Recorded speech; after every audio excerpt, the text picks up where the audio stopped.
Good morning and welcome to Sunday special of Dr. Lamba's Awakening Call, where we explain Sikhism and its various aspects. And today, incidentally, happens to be the birth anniversary of the 10th Guru, Guru Gobind Singh, the person who was a saint, who was a scholar, who was a great poet, and a great warrior, and a great leader, well versed in four languages. His poetry, his epics, his songs, his devotion in the verse form are exemplary. And today I'm going to take up one of his epics, rather say epic which invokes the female power, destroying the demons of society. It's an act of invocation to the power that be. But the presentation is in the form of a ballad, and this is exceptional. In no other scripture you would find an invocation of an epic structure presented in the form of a ballad. It's a two-pronged effort by Guru Gobind Singh.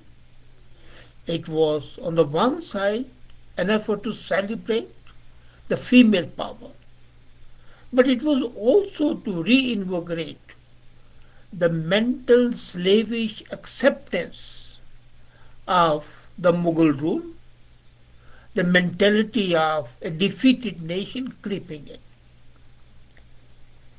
Before I start with Chandi Di Var, let me take up one comment which was raised by Singh Jaspal. He said that many have thought that Guru Gobind Singh worshipped Shiva and Durga. If that's so, what is there?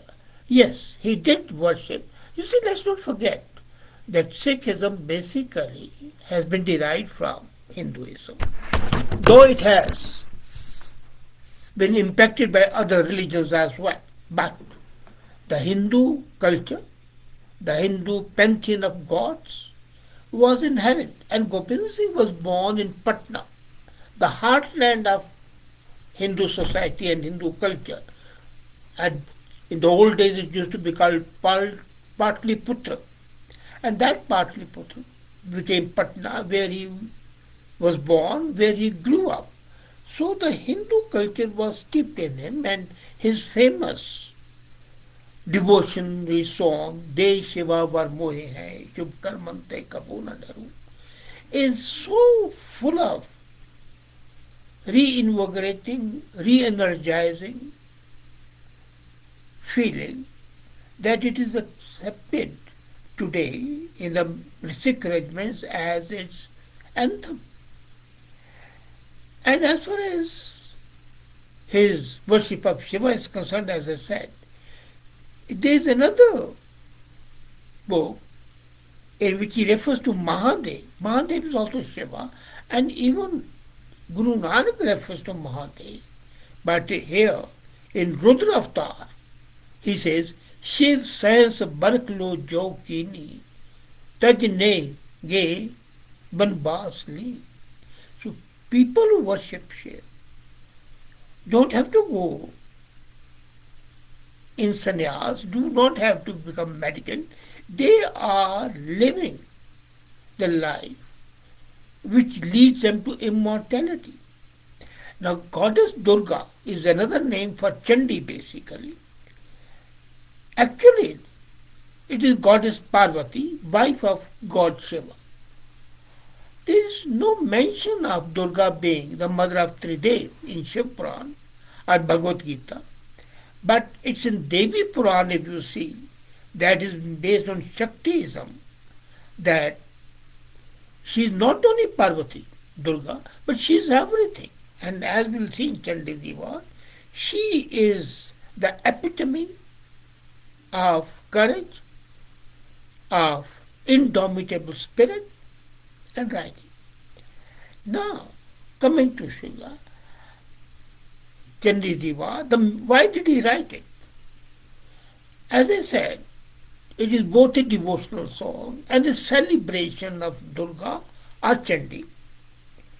And the other was he wanted to make a sea change in the mental makeup of the enslaved Hindus, make them revive as a nation and take action as living human beings. Chandi Di Var literally means Chandi's deeds, the actions of Chandi. It's a composition and it's included in the fifth chapter of Dasam Granth. In reality, it is based on an episode from the Sanskrit word Markandeya Puran. The people who have read Markandeya Puran would see the similarities, and it describes the conflicts between the gods and the demons. As a matter of fact, if you look at the Nihangs among Sikhs, they include Chandi Di Var in their daily devotion because it inspires them. And when you recite it, you have a feeling of being ennobled, aroused, and everything. The text of Chandi Di Var is almost 28 pages, and the original text is over 1428 pages of Dasam Granth, and this is from page 297 to page 325. The composition, in fact, Chandi Di Var is a part of Vichitra Natak, which is biographical, or rather, shall I say, autobiographical narration of Guru Gobind Singh's life.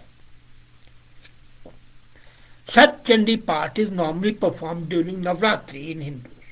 It signifies Durga Saptrishi path, elucidating the victory of Chandi over the demons. And this Anusudhan, this recitation, is an act to get blessings and merits from Ma Durga. The Mangal Kavyas often associate Chandi with goddess Kali or Kalka as a consort of Shiva, as I told you, Parvati, mother of Ganesh and Kartikeya, and the characteristics of the goddess like Durga and Parvati. So Chandi Di Var is a philosophical, spiritual, heroic composition, is a fifth Bani of Dasam Granth, as I told, and it's also called by another name Var Shri Bhagavati Ki. If you look at the Ardas, it starts with Pratham Bhagavati Simar Ke Guru Nanak Lai Dhyai.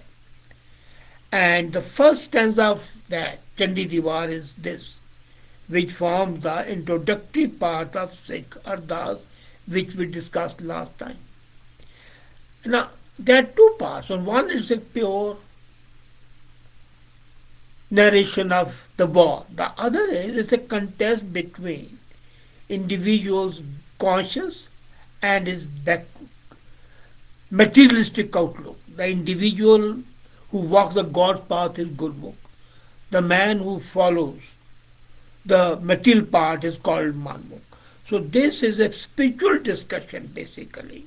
A spiritual war, a fight between the two forces.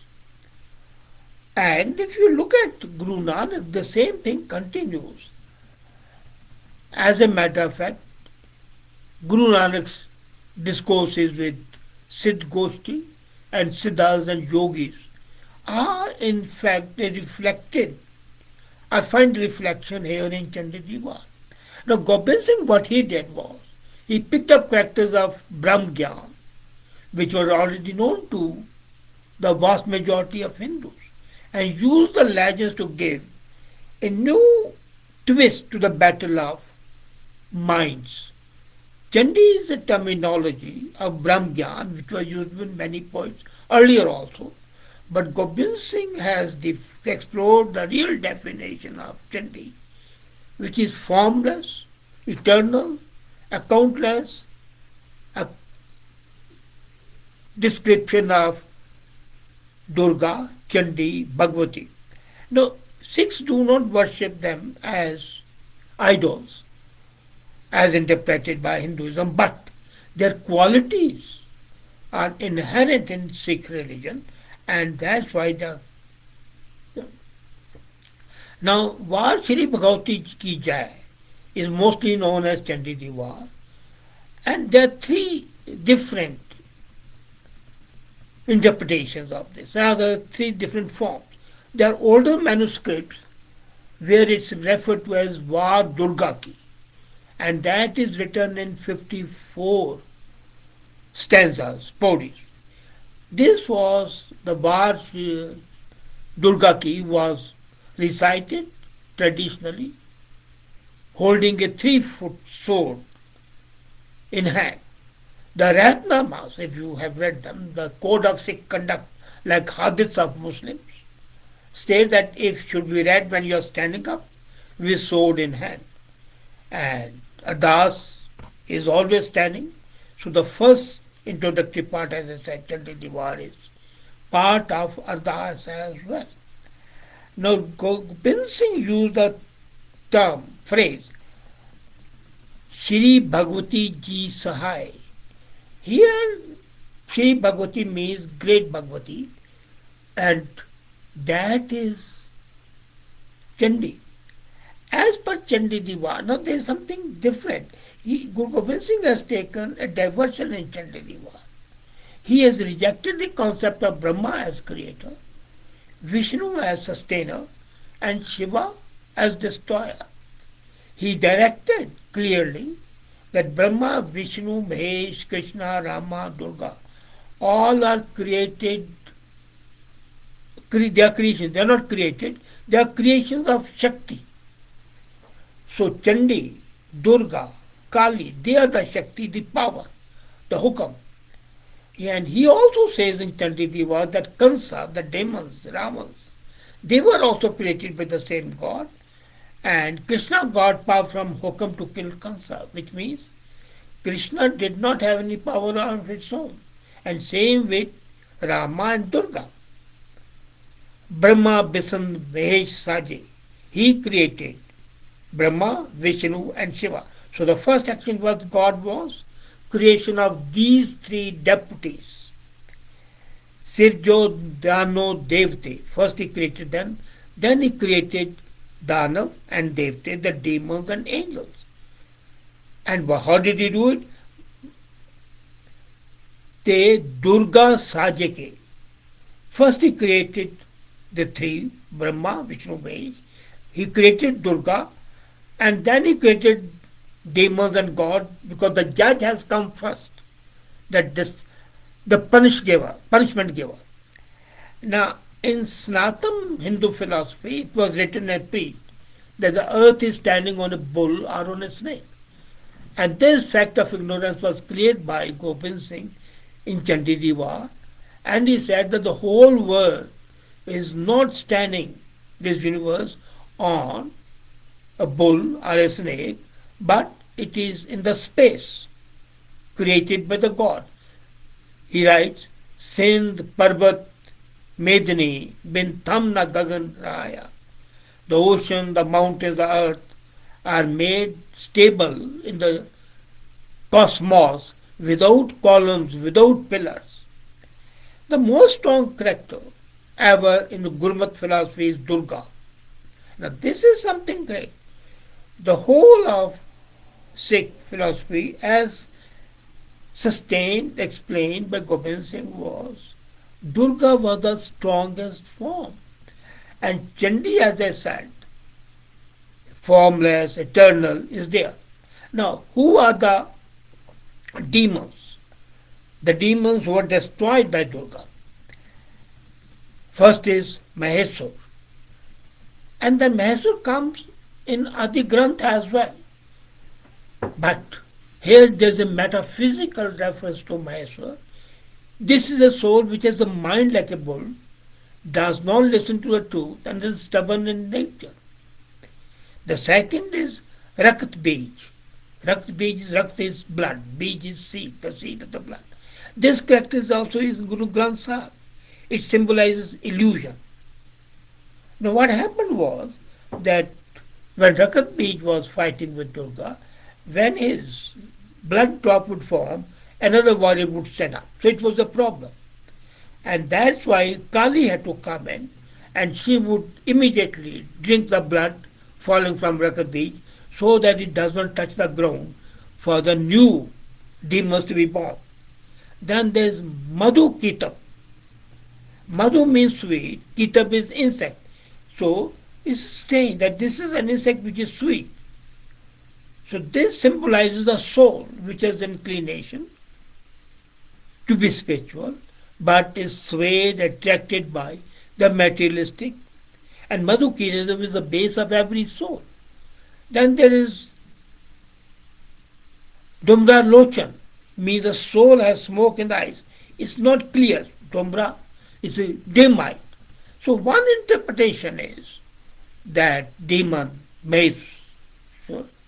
was selfishness personified and Durga had to fight it.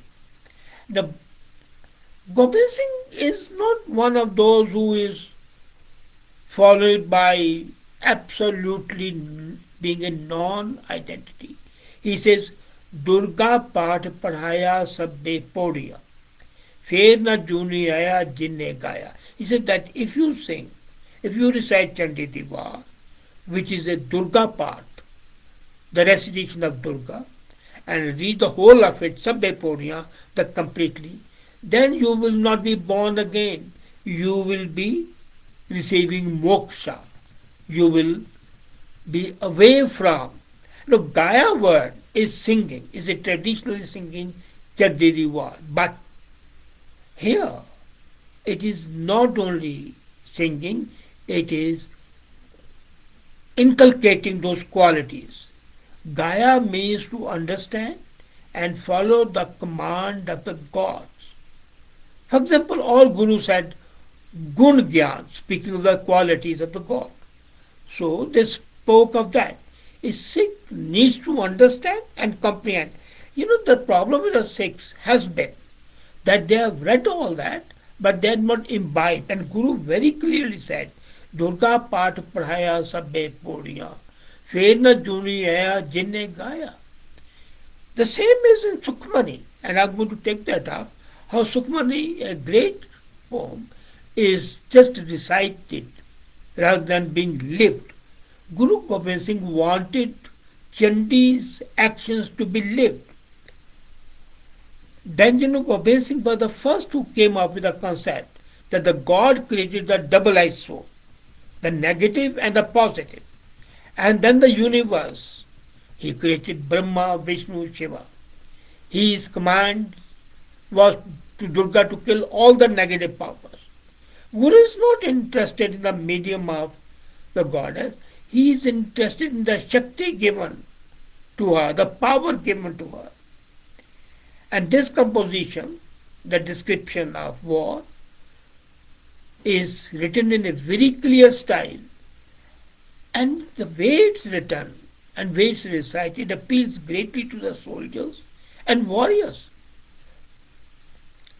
As literature of this kind was read during the wars to enthuse the warriors to the heights of glory. However, at the end of the composition, the verse Durga Path Praya Sabbe Podiya Finna Joni Aya Jinye Gaya. So it's a recitation, it's an exhortation. Now, what are the functional aspects? The main reason of writing was about wars, but it was also to enthuse and encourage them to take the path of righteousness. The aim of this ballad, the first one has 233 verses, the second part has 266 verses, the third has 55 verses, is to inspire people to stand for truth and righteousness, oppose tyranny and oppression. On a deeper level, they deal with internal struggle to get over the attachments.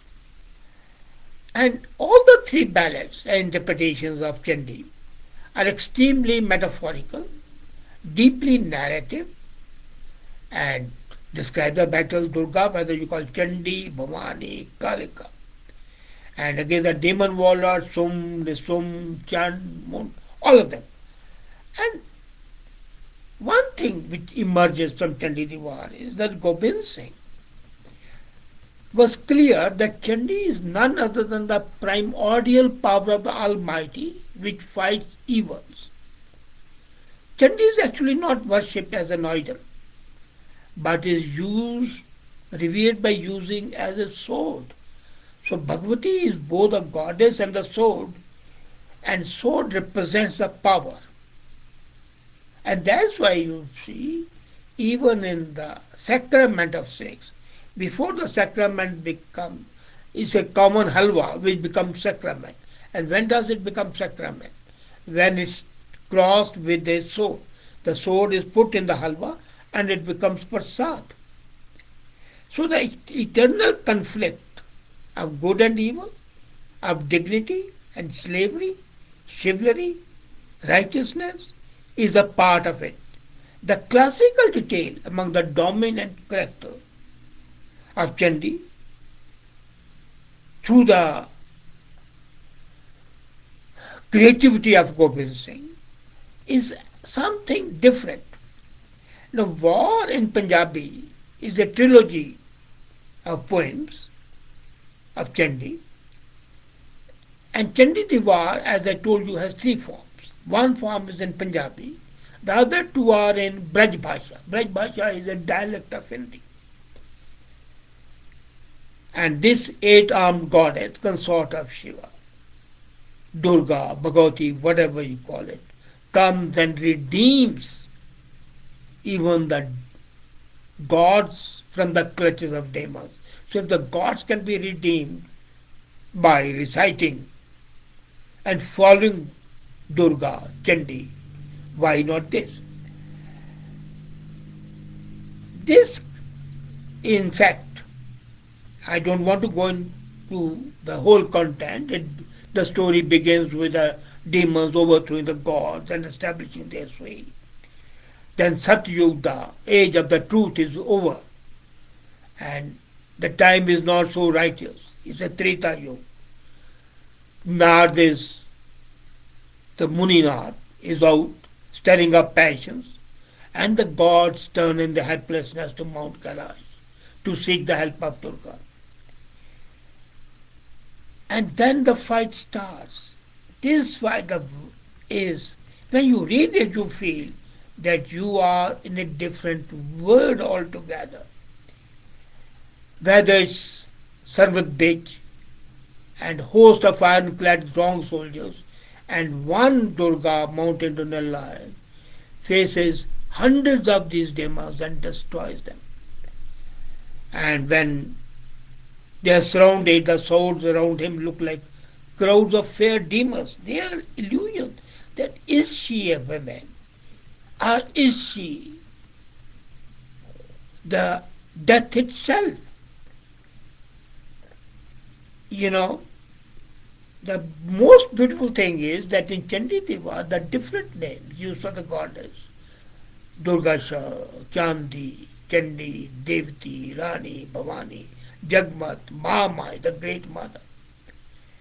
The most important thing has to be seen is that warlike temper evoked by successful, powerful symbols, heroic music, is in fact the epitome of a ballad and an epic with a rhythmical tempo which reaches well-marked climactic pattern and makes a invigorating impact on the mind.